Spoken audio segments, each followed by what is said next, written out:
Shaun, at the start of the game, we were mentioning an alarming figure of 18 wickets that Mumbai lost in the slogovers this season and the death this season, compared to just about 20 in the entire season last year. Now that figure has become 22. It's become 22. It is cause for alarm, isn't it? No matter what the surface.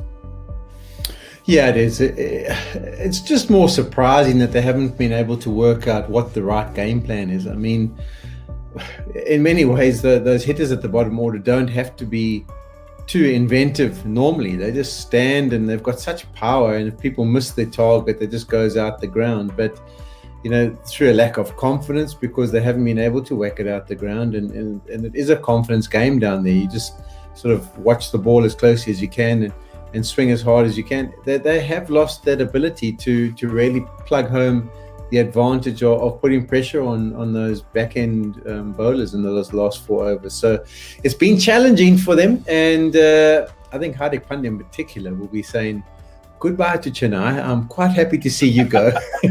Bring on Delhi. I don't care what the surface is like there. If it's low, whatever it may be, bring it on. And it's also interesting just to, sometimes you look at people, and in many ways, Hardik Pandya has looked like the Iceman at the back end. He's got no emotion on his face. He stands like Thor and just smashes balls out the ground. And you often sit there and feel sympathetic for the bowlers.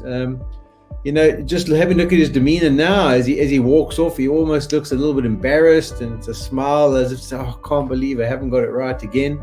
And you sit and have a little bit of sympathy for him, because it hasn't been a nice time for him, and he hasn't been able to achieve what we know he's capable of. So it is the roller coaster of international or top division cricket, that you have many times where things go according to plan, but there's also lots of opportunities where you have to go in the dressing room and just suck it up because you haven't been able to do the job. But I'm sure this is not the last of him in this IPL. As the surfaces change, as he goes to the tournament, we'll see some fireworks. But for now, it's a tough place for him to be in.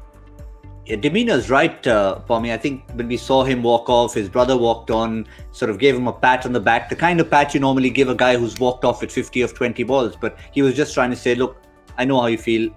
We can feel you there.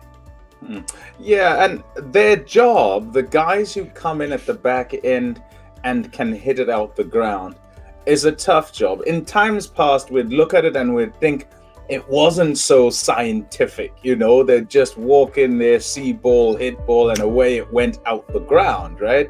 But when you have someone like Hardik Pandya walk in there, and of the 4 balls at a time where he's trying to smash it, he's getting 1 off 4. You're getting people like Pollard being caught on the fence. There are no fields big enough for these guys. They can clear any fence.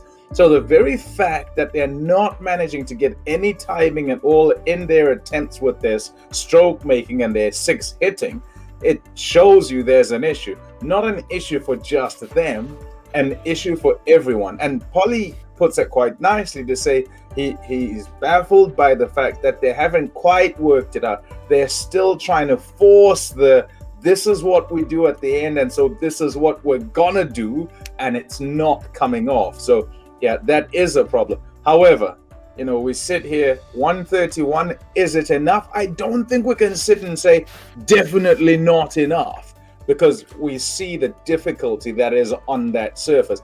I would still think it's a bit below par. 140 would make me feel a little bit more comfortable naturally, but you'd hope they'd have been able to play that bit better and get to about 150 and think that was a fair total. As it stands, kind of have to wait and see. But yeah, it's a tough surface and tough for everyone.